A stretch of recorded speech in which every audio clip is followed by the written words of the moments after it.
Pagpapakita ito ng lakas militar at pinakamalaking ehersisyo ng China sa paligid ng Taiwan. Sa mga bidyong ibinahagi ng China, makikita ang lahat ng sangay ng kanilang sandatahang lakas. Ito ay tugon sa anunsyo ng pinakamalaking kasunduan sa armas ng Taiwan at Estados Unidos ngayong buwan. May planong hellscape ang militar ng Estados Unidos para gawing bangungot ang Taiwan Strait sa mga mananakop na susubok tumawid. Pinag-uusapan natin ang libu-libong autonomous drone na magdudulot ng matinding kaguluhan at mahirap ang pagtawid. Bakit kailangan ng Amerika ng ganitong estratehiya? Dahil maaring salakay ng China ang Taiwan pagsapit ng 2027. At narito ang problema, mas marami ang barkong pandigma at misil ng China kaysa Amerika. At isang daang milya lang silang layo sa Taiwan. Kaya naghanap ng ibang paraan ang Pentagon. Pero gagana kaya ito? Para malaman kung may pag-asa ang hellscape, suriin natin ang tatlong bagay. Gaano kalaki ang banta ng China? Paano ipapatupad ang hellscape strategy? At matutupad ba ng Pentagon ang mga pangako nito? Umpisahan natin sa mga aksyon ng China kamakailan. Noong Disyembre 2025, nagsagawa ang China ng Justice Mission 2025, ang pinakamalaking military drills sa paligid ng Taiwan. At hindi ito ordinaryong ehersisyo. Nagpaputok ang puwersa ng China ng mga rocket sa paligid ng Taiwan habang pinalibutan ng maraming eroplano at barkong pandigma ang isla. Sa isang blockade drill, ginaya ng China ang plano ng pagsalakay. Sinanay nilang targetin ang supply line ng Taiwan at mahahalagang infrastruktura tulad ng undersea cable at energy terminal. Unang beses rin nilang ipinadala ang Type 075 amphibious assault ship na kayang magpalipad ng attack helicopter, landing craft, amphibious tank, at armored vehicles sabay-sabay. Sa unang pagkakataon, tahasang sinabi ng China sa mga dayuhan na huwag makialam. Ayon sa opisina ng Ugnayang Pan-Taiwan ng China, tiyak na mababasag ang ulo ng sinumang panlabas na puwersang makikialam sa isyu ng Taiwan o panloob na usapin ng China. Duguang laban sa bakal na pader ng hukbong bayan ng pagpapalaya ng China. Isang direktang babala sa United States at Japan. Maaaring tanungin mo kung ano ang mangyayari kapag naging totoong labanan ito. Siguradong makikialam ang United States, hindi lang para sa demokrasya, kundi para mapanatili ang kanilang superpower status. Kung bumagsak ang Taiwan at hindi tumulong ang Amerika, magdududa ang mga kaalyado sa Pasipiko sa seguridad ng United States. Ang Japan, South Korea, at Pilipinas ay lalapit sa China na magpapahina sa Amerika. Mas malaking issue ang mga semiconductor. Ang Taiwan ay gumagawa ng higit 60% ng global chips at mahigit 70% ng advanced chips. Hindi lang ito para sa iPhone. Ginagamit din sa F-35 missile guidance at surveillance satellites. Kung mawala ang chips mula Taiwan, hindi magagawa ng militar ng United States ang mga weapon systems nila. Hindi papayag ang United States na mapasa kamay ng China ang mga pabrika ng chips ng Taiwan. Kung poprotektahan ng United States ang Taiwan laban sa China, masama ang magiging resulta para sa lahat ng kasali. Ang Center for Strategic and International Studies ay gumawa ng 24 na senaryo ng pananakop para malaman ang posibleng mangyari kung lusubin ng China ang Taiwan sa 2026. Ano ang resulta? Kadalasan, nananalo pa rin ang United States at mga kaalyado nito. Pero malaki ang kapalit. Sa pangunahing senaryo, mawawalan ang United States ng 200 at 70 combat aircraft, 17 barko, kabilang 2 aircraft carrier, at 3,000 at 200 sundalo. Halos kalahati ito ng mga nasawi ng Amerika sa 20 taong digmaan sa Iraq at Afghanistan. Pero nangyari lang sa wala pang isang buwan. Nawala sa Japan ang mahigit 100 eroplano at 26 na barko. Sa Taiwan, may 3,500 casualty. Naubos ang Navy at kalahati ng Air Force. Ngunit mas malaki ang pinsala ng China. 138 barko ang lumubog.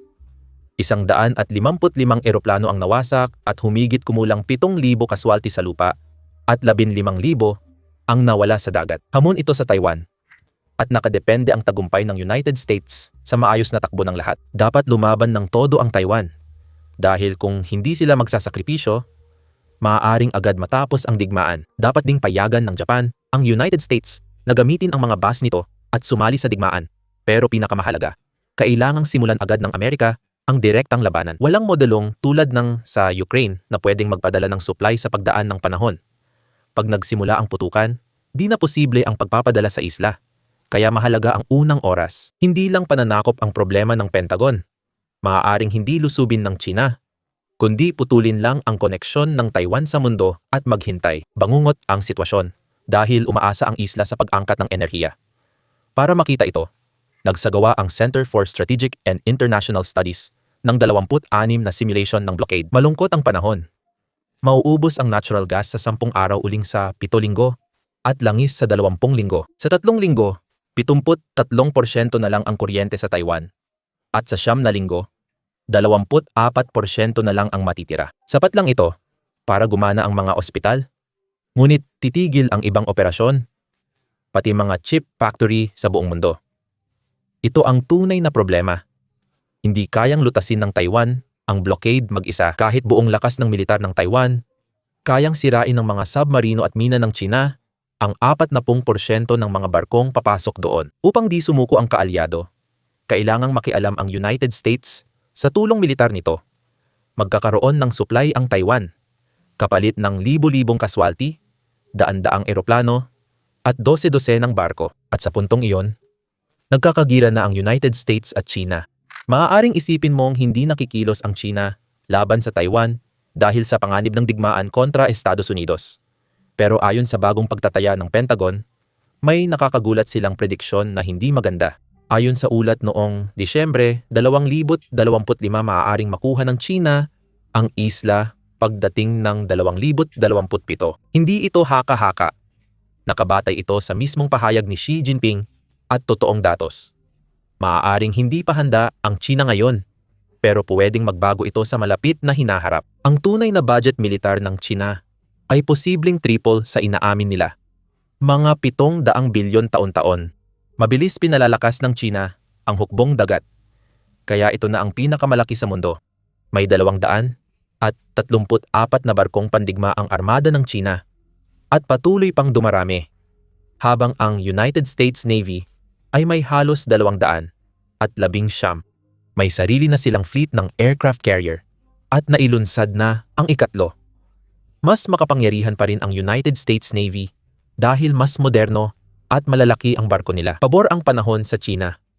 At kung magkakaroon ng sigalot sa Taiwan, mas mabilis makakapalit ng barko ang China kaysa Estados Unidos. Sinakop na ng China ang industriya ng paggawa ng barko at halos 200 beses na mas malaki ang kapasidad nila kaysa Estados Unidos. Isang napakalaking agwat. Malaki rin ang produksyon ng misil ng China tulad ng paggawa nila ng barko. Sa pagsusuri ng cable news network gamit ang satellite image, mabilis lumalaki ang pasilidad ng China para dito. Mula 2020 hanggang 2025, nadagdagan ng mahigit 21 milyong square feet ng floor space ang mga pabrika ng misil na ito. Noong 2024, tinaya ng Pentagon na tumaas ng 50% ang supply ng misil ng rocket force ng China sa 4 na taon. At malayo pa itong matapos. Mahalaga ang mga misil na ito sakaling sakupin ang Taiwan para sirain ang banta at ilayo ang United States forces.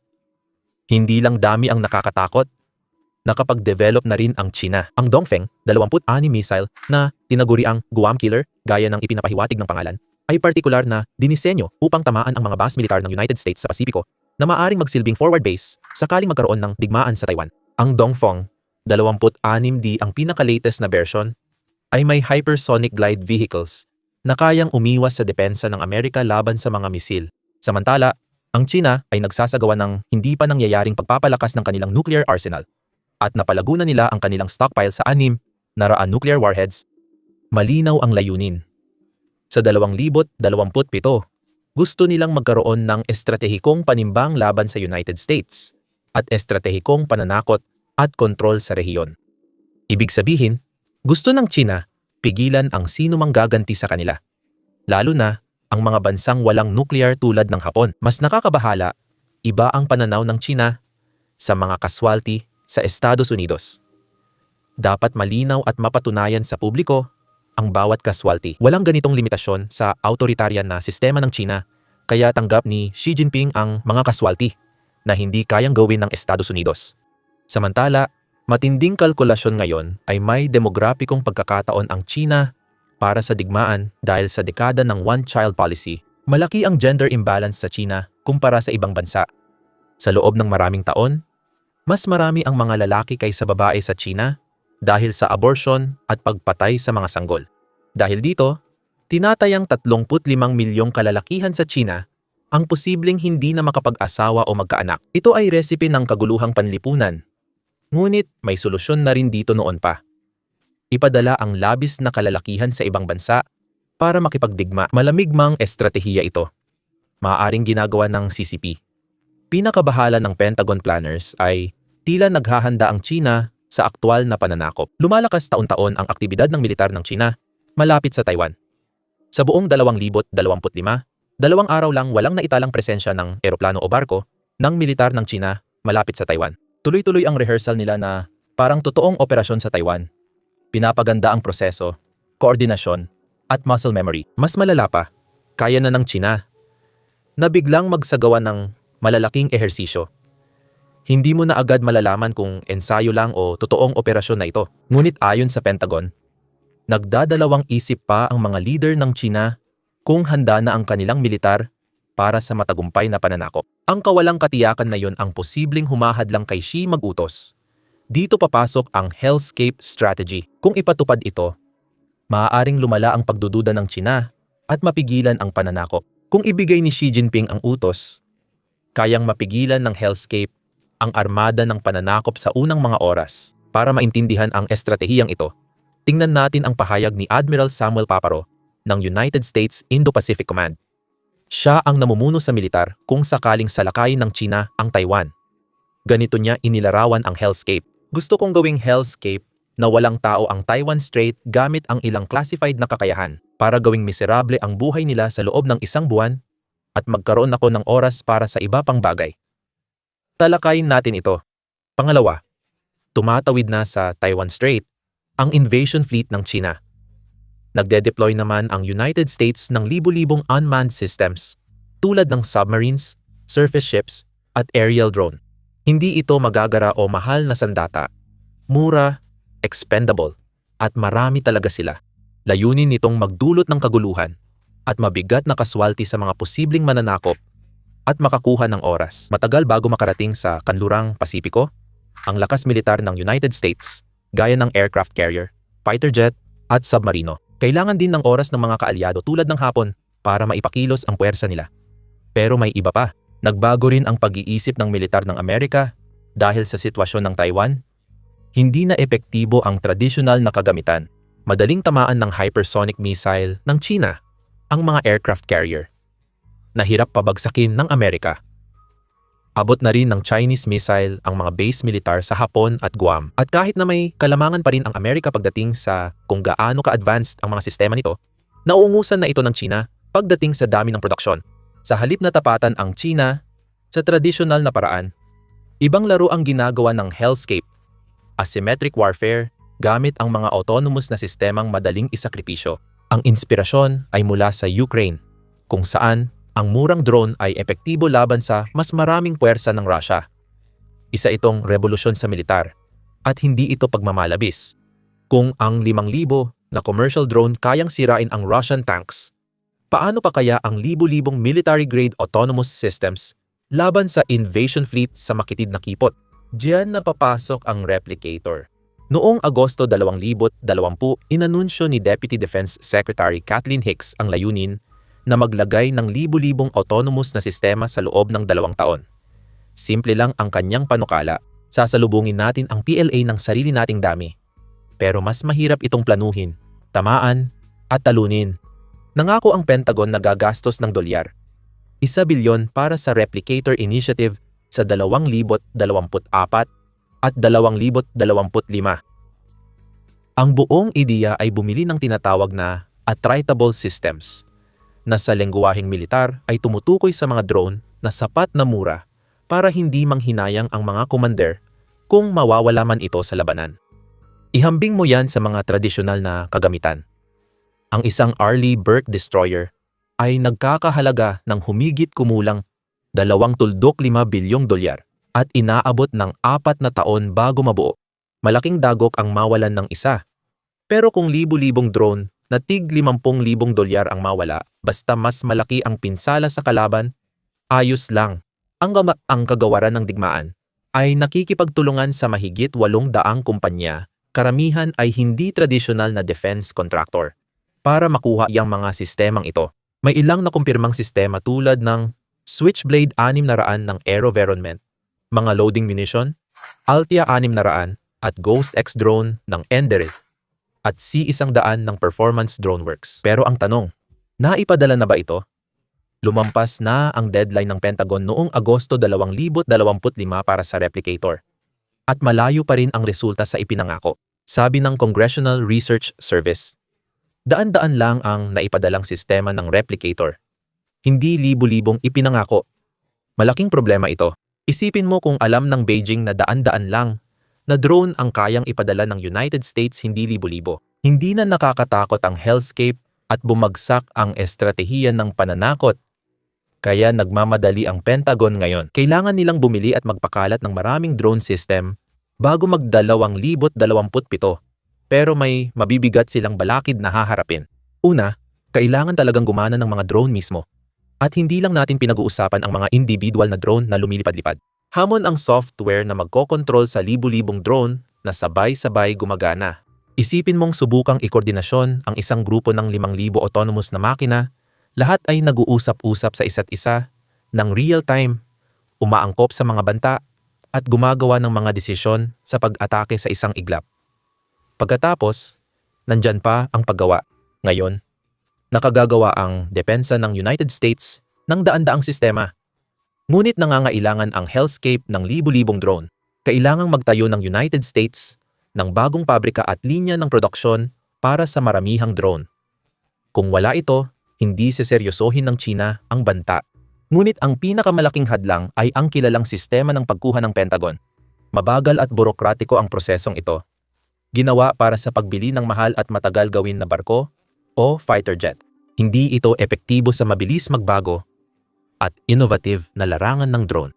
Upang mapabilis ang proseso, inorganisa muli ng United States ang programa noong late 2025. Inilipat nila ang pamamahala ng Replicator Initiative sa bagong organisasyon sa Special Operations Command dahil nagmamadali na ang Pentagon at kaunti na lang ang oras. Ngunit ang tanong, magiging epektibo ba talaga ang drone swarm? Habang umuunlad ang teknolohiyang militar, laging may ginagawang panlaban sa bawat sandata. Gumagawa na ang China ng electronic warfare system para i-jam ang komunikasyon ng drone at interceptor drone na layong pabagsakin ang United States swarm. Sa katunayan, ang United States ay gumagawa rin ng mga ganitong sistema sa pamamagitan ng bagong inilunsad na Replicator 2 program. Technological itong karera ng armas, kung saan mabilis maluma ang mga sistema. Kaya, ang pinakamabilis mag-innovate ang tiyak na mananalo. Sa kabila ng mga hamon, may malaking kalamangan ang United States. Ang masiglang at pinaka-competitive na defense technology ecosystem nito. Ang mga kumpanyang tulad ng Enderit, Shield, Eye, at Teal Drones, na karamihan ay wala pa 10 taon, ay nagdadala ng Silicon Valley-style na inobasyon sa teknolohiyang militar. Kahanga-hanga ang dami ng pamumuhunan at engineering talent sa sektor na ito, pero tumatakbo ang oras. Mabilis naghahanda ang China para sa 2027. Hindi tanong kung posible ang labanan, kundi kung sapat ang banta ng malaking pagkalugi para mapigilan ito. Ang mangyayari pagkatapos nito ay maaaring magtakda ng kinabukasan ng buong rehiyon ng Pasipiko.